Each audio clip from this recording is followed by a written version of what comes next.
How would you assess the rule of law across European Union member states? I guess it's better in certain countries than in others. Governments have been able to spend as much as they like. Governments are still clinging to the excessive use of decree as legislation. Who's in your bad books or your committees? We are going now to recall the assassination of Daphne Caruana, an investigative journalist in Malta. Nothing has happened since then. We are very disappointed with Maltese authorities.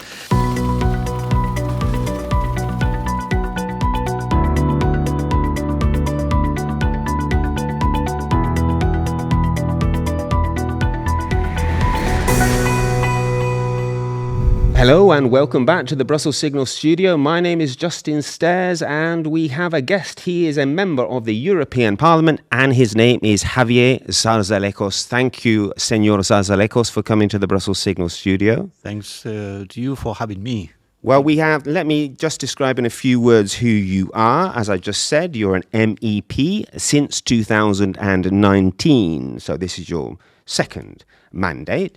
By education, a law graduate. And before becoming a politician, you have had a long career in the Spanish administration. Mr. Zarzalejos is an author and an occasional journalist. His brother is a journalist, so he's not afraid of people like me. And importantly, he is newly elected chairman of the Parliament Committee on Civil Liberties, Justice and Home Affairs, which is a subject that we are going to discuss. Okay, so let's get on with it. I've obviously gone through your recent statements, and one of the things that I noted is that you are a big supporter of Ukraine. Yep. And you believe that the European Union should evolve to have its own defense capabilities, correct? Mm-hmm. Okay. What is your assessment of the war today in Ukraine? Well, I think it's important to recall a bit what's happened. We have Finland and Sweden as members of NATO. We have Denmark having dropped its opt-out on defense matters. We have most of the NATO members, the European Union members, getting closer to this target of 2% of defense spending. So I think that the reaction to the Russian aggression has been not quite as Putin thought it would be. They're still counting with the fatigue of the European societies and public opinion turning against the governments for the support we are providing. Now we have to define what we want to happen in Ukraine. What is the success of our strategy in Ukraine?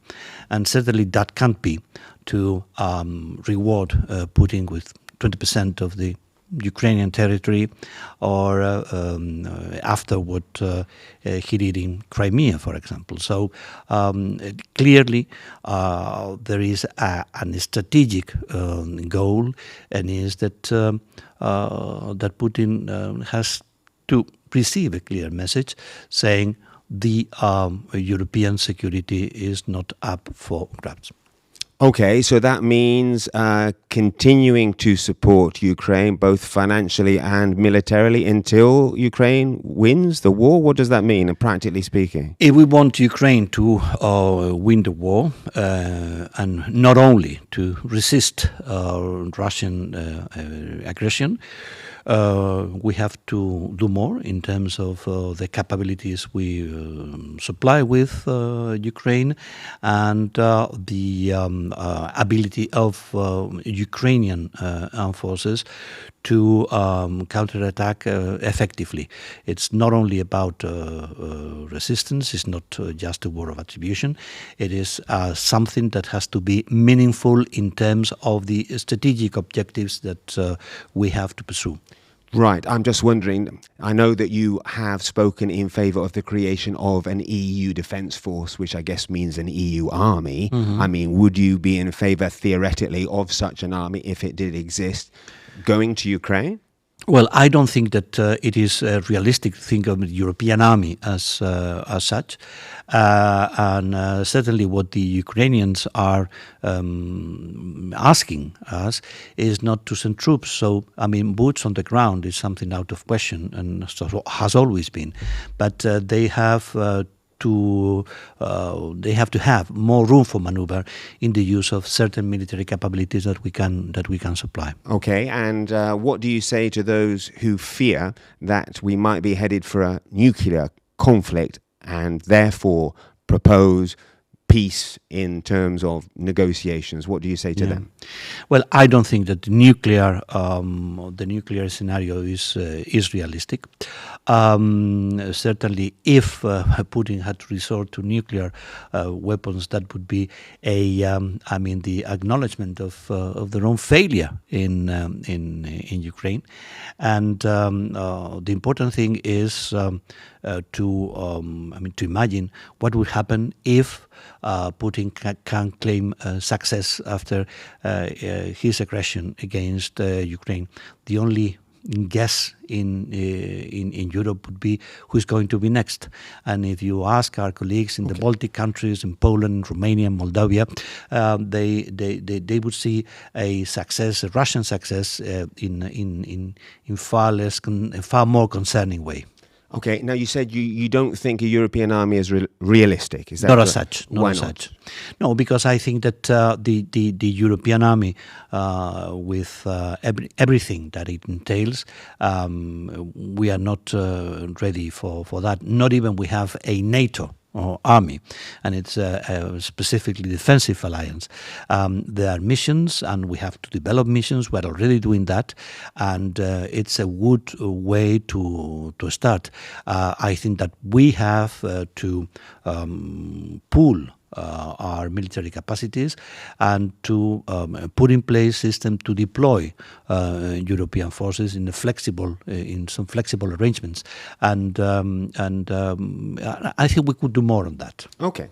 Now I want to move on. Let's change topic and let's talk. We're here in Brussels, so let's talk a bit about the European Commission. Now you sit with the European People's Party, which is the largest group in the European Parliament. You hail from a Christian Democrat background with the Partido Popular in Spain. Okay, so your group has the most influence in the Parliament. We're now, Ursula von der Leyen has been reappointed for another mandate, and we're now looking forward to the hearings of the different commissioners. Now, from your country, Spain, the government has suggested Teresa Ribera. Now, what do you think to this nomination? Because some people, the reason I ask is because some people say Ursula von der Leyen has suggested moving to the right and maybe looking again at some of the Green Deal policies. But if Teresa Ribera is on the team and she's a hardcore Green supporter, this is unlikely. What do you think? Well, first, I think that the structure of the new Commission would demand a continuing leadership exercise by Ursula von der Leyen. You know, there are some very remarkable overlappings in theory, and the hearings will be clarifying to see exactly what are responsibilities of different commissions. As far as Teresa Ribera is concerned, her main responsibility, her specific responsibility, has to do with competition, and less on environmental matters. So I don't think she's going to have such a prominent role in the Green Deal issue or the kind of green transition that we are embarked on. So in my opinion, the title can be misleading.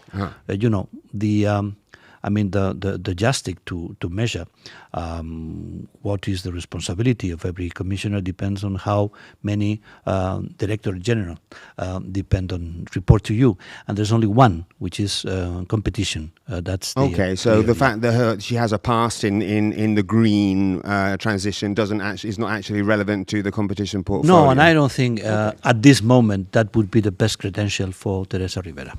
Okay, the third subject I have for you is the housing crisis. I know there is going to be someone responsible for housing in the new commission, and I've also seen that Prime Minister Sanchez has proposed some kind of direct subsidy for Spaniards. There is a housing crisis in Spain, which some say is connected to over-tourism. What's your opinion on that one?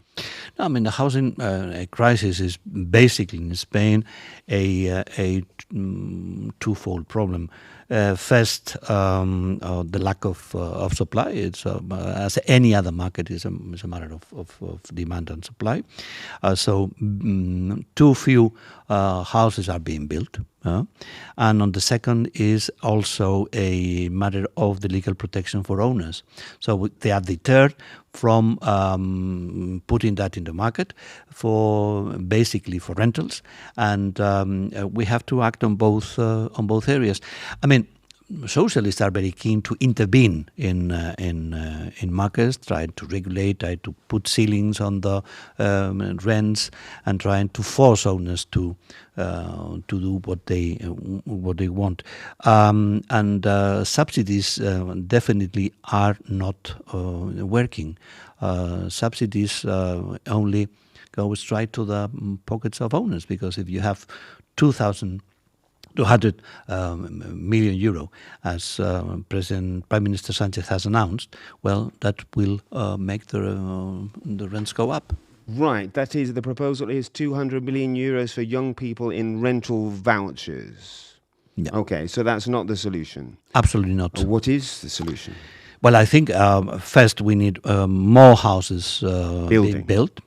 And second, we need to protect the owners when they put their houses and try to incentivize that owners put their houses in the market for long-term rentals instead of, let's say, short-term touristic rentals. Well, right, incentivize them. I guess that might mean what? Reduced taxation on rental income? Or? Reduced taxation, more legal protection in cases of default, and the occupation is an issue.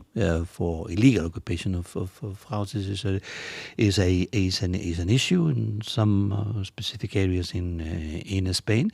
But the thing is how you can make people trust. Legal certainty and protection to put their houses to rent. I mean, Spain is basically a country of owners. There is a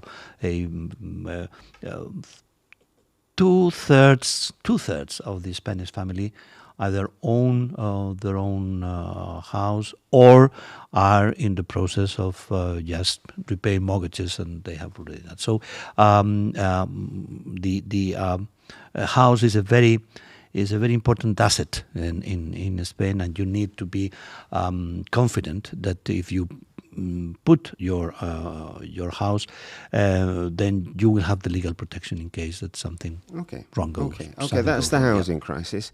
You mentioned the rule of law. Let's move on to the rule of law, in particular in the context of your committee. Yeah. Now, how would you assess the rule of law across European Union member states? I guess it's better in certain countries than in others. Would you like to expand? Yeah, it's inevitable. But there is a word that is now in fashion in the European Union. It's backsliding.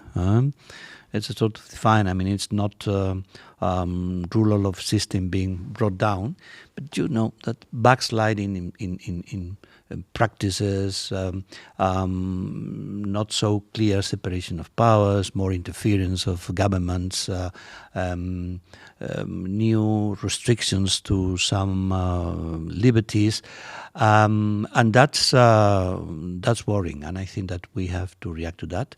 Some countries, we know the usual suspects are there. We are lucky to see that Poland is no longer in the Article 7 procedure, which means that they are not under the spotlight of the Commission for rule of law breaches. But I think that COVID and what COVID entails have very bad, I would say, influence in the way that governments are still clinging on to the, to the excessive use of decree as legislation, very few, very little intervention of parliaments. Governments have been able to spend as much as they like. They have had an enormous amount of money available, mostly for good reasons. But so I think that we have to come back to that idea of democracy as a limited government, and it's important to remind that. Okay, now you mentioned Poland, and in the context of the good pupils, let's hear a few more. I mean, who's in your bad books or your committee's bad books? No, I think now Hungary is the only country subject to this Article 7 procedure, but there have been... Right, for those who don't know what the Article 7 procedure is, please explain. Yeah, it's a procedure which is, contained in the treaties, establishing that there is some, let's say, specific, observation or watching on a country where the rule of law can be systematically breached, or there can be a systematic risk of shortcomings in terms of rule of law. That could lead even to specific sanctions, such as deprive this country from the right to vote in the council and things like that. And the withdrawal of funds as well. Yeah, the withdrawal. In as far as Hungary is concerned, the so-called conditionality mechanism applies. So some of the funds have been retained; they are hold, and unless there is a positive evolution, those funds won't be delivered to Hungarian authorities. But it is true that behind the usual suspects, there are some other countries in where there is real problems with rule of law. We are going now to recall the assassination of Daphne Caruana, an investigative journalist in Malta. Nothing has happened since then, so we are very disappointed with the record of the Maltese authorities. But we have problems in other countries. Name them, please. Go on. Yeah, we have problems in Slovakia. We have some problems in Czechia. We have problems in Spain also. So we have problems in Italy. The question is whether these problems are systemic or not, whether it is something specific that can be mended, or it is a far deeper damage to the rule of law system. Now, and what about the playing devil's advocate? What about the argument that you're a lawyer? The whole EU structure is based on the rule of law. Yeah. What about the argument that, in fact, this is not a legal question, it is a political question? I mean, let's face it, the Hungarian government is not on good terms with the European Commission and, to a certain extent, the other EU institutions as well.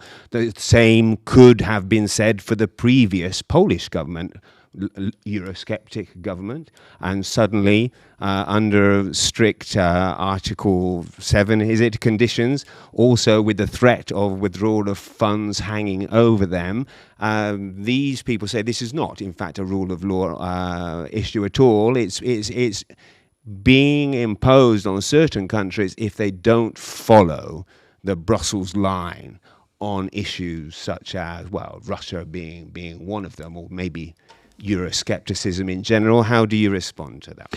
No, first, the European Union is a community of law, and it's a community of democratic values, and it is a legal issue, and therefore we have had the European Court ruling on legal terms on these issues, Hungary, on Poland.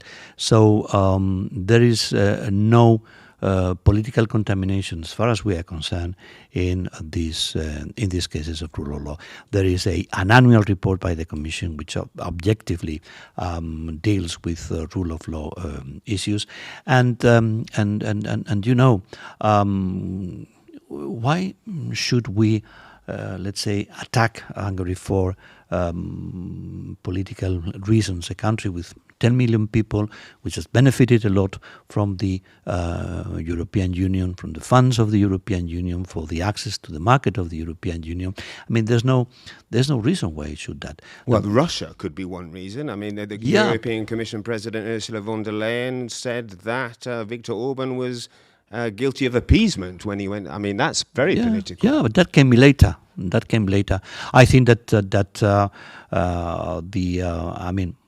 way that Viktor Orban has been acting in relation with Russia is, let's say, very disappointing.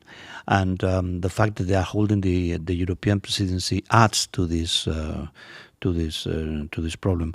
I think that Orban represents the closest position to appeasement with regard to Russia. This has also been the Hungarian government's position for a long time now. But I mean, even beside Hungary, what about Poland then? It is the case that before the government changed, before it lost, the PIS lost the elections, there was a very Euro-sceptic government and suddenly in trouble with the European Commission. And suddenly the new Prime Minister, who boasted before the elections that he was going to get the money back from Brussels, he wins the elections, he goes to Brussels and he gets the money back. When some people say, look at what's happening in Poland, the same problems still exist in terms of democratic backsliding, as you called it. Is that not a political assessment rather than a legal assessment? Well, Poland can be a good showcase that you can come back from a situation in which a really democratic backsliding was very, very, very concerning. And it's not about Euroscepticism. I mean, we have had a few Eurosceptic government in the European Union. Remember the Thatcher years, and there was not a problem of rule of law. Right, but there was no conditionality back then. Yeah, but it was the British check, the British rebate. The British rebate, that is true. So it is not about the degree of, let's say, of enthusiasm for the European project. It is to abide for democratic rules and values. Okay, so you say there's no politics involved. No politics involved. Because some people say, okay, you talked about the European Court of Justice, but it is a fact, is it not, that the European Court of Justice almost always, not always, but almost always rules in favour of the European Commission, or it never rules against federalism or against the concentration of powers in Brussels, does it? Well, they have to apply the European law, and in principle, that is what you would expect from a court. Very strict in its legal reasoning, with very very sensible rulings, even if some governments wouldn't agree with that. Okay. Now, let's move on then, but let's stay with the European Parliament and talk about something that I've heard a lot about. I've been interviewing MEPs from different political groups, including the newly formed Patriots group, and they're complaining. They're complaining about what your party or other parties call the so-called cordon sanitaire, which is a French expression basically meaning that they are being kept out of power. And that goes against the Parliament tradition, which is based on sharing out power according to a roughly proportional system called the D'Hondt system. Are you in favour of this so-called cordon sanitaire? Well, I think the main cordon sanitaire is that the Patriots have put around the European Union. And say that again, sorry? Yeah. The real cordon sanitaire is that the Patriots are holding against the European Union. Go on. So they are not Eurosceptics. They are, most of them, absolutely convinced anti-Europeans. And that is something that goes down badly with other political groups. So when they put forward their candidate, for example, for a vice chairmanship in a committee. I mean, the rest of the groups simply didn't agree on that. So I think it's not a problem of sharing power, but it's a problem that they are not get enough votes to have these positions. You say not get enough votes, but normally power within the European Parliament, by which I'm referring to committee chairs, for example, there are rules that normally apply. You give so many chairs to the biggest party and the second biggest group, rather, and then the third biggest. This is what they say. The third biggest is the Patriots, but they're not allowed any. And you say this is because it's not because they're Euro-sceptics, it's because they're anti-European. Is that right?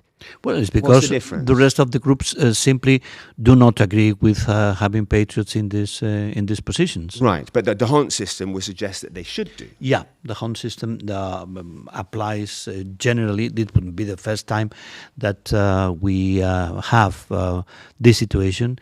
In the previous mandate, we have also the same situation with some members of the Fidesz party, even when the Fidesz party was part of the EPP. So they are presidents of that, and I would suggest that Patriots should start working more closely in a spirit of institutional loyalty with the rest of the groups, instead of insisting on their cordon sanitaire against the European Union. Right, what does that mean, institutional loyalty? I think that even if you do not agree with the European Union as such, if you want to have the benefits of the institutions, you have to be loyal to the institutions, and that means loyal to the institutions. What does that mean, though? What does that mean? Well, that means first to acknowledge the legitimacy of the Parliament. That is something that they don't do. No.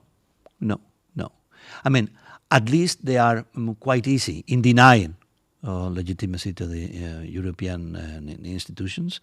They are in a permanent sort of European bashing, and that is simply not acceptable. And I mean, when you look at the record in Parliament, you really see that they do not feel part of the institutions as such. Right, right. But is that a good enough reason to exclude them? No. It's a legitimate reasons for other groups not to vote for them. Not to vote. Okay, so basically the D'Hondt system applies apart from when the majority says it doesn't apply in this case. You need the D'Hondt system, and you need the D'Hondt system and the majority. Right. Okay. Interestingly, obviously we've come across this in the case of committee chairs, but I understand it's also now applying in other areas of the European Parliament, which in my experience at least is new. For example, I've had several women MEPs say to me that normally, according to D'Hondt, there should be proportionality among men and women. Gender balance, yeah. Gender balance. And now they have been refused the vice chairmanships within the committees, even though normally there should be gender balance. But in this case, they've been excluded. So therefore, the Parliament thinks that its rights and privileges outweigh the cordon sanitaire is more important than gender balance. Yeah, I'm not aware of that. To be frank. In fact, there was one MEP in your committee who told me this. Mrs. Ceccardi. In fact, she said that she was due to be elected to one of the vice chairs, but was not allowed because of. I think we don't have so many chairs. That's what she said. She said that the reason she was given was that there is no need or no desire for a third or fourth vice chairman, but she believes that that in fact this was a desire to keep her out of power. Is that true? I'm not aware of that. Okay. I'm not aware of that. We have a first vice chair, which is a socialist. Then we have an ECR member. In my opinion, and we have a third vice chair from the left. There is a perfect gender balance on that. And as I said, the problem with Patriots is that they don't get the support of other groups they would need. That's it. Okay, yeah. So that's maybe more important than gender balance. Okay. I know that you've written on populism. Yeah. And do you believe that now we're seeing populism on the rise across Europe? Why is that today? Well, populism rises in times of crisis. We know populism very well in Europe. We thought that populism applies to political regimes in Latin America, but that is not the case. I mean, populism has always been within the genetics of the European politics, and that arises when we see parliamentary democracy in crisis. When they say, well, they do not represent us. Parliamentary system is just outdated. Is just at the service of politicians. They try to polarize and to divide society because of those who are up, those who are down, and very simple binary political narrative. They are them against us. We are led by a corrupt caste of politicians, and the institutions are just something that we have to do away because they do not represent us. It's basically an anti-parliamentary political narrative, very effective and very, I would say, very effective in times of crisis. So they have been, some populist groups have been able to grasp the mood of their societies, but very little constructive options. That there's nothing comes out of that apart from just this denigration of representative institutions. And at times of crisis such as today. Yeah, absolutely. And why are we in crisis today?